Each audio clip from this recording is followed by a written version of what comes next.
News bulletin میں ایک بار پھر خوش آمدید۔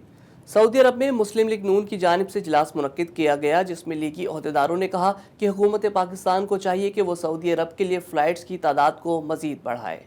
سعودی دارالحکومت ریاض میں پاکستان مسلم لیگ نون کے سینئر نائب صدر شیخ سعید احمد کی زیر صدارت منعقد اجلاس میں لیگی عہدیداروں نے کہا کہ سفارت خانہ پاکستان کے خلاف بے بنیاد اور حقائق کے منافی پروپیگنڈا کیا جا رہا ہے۔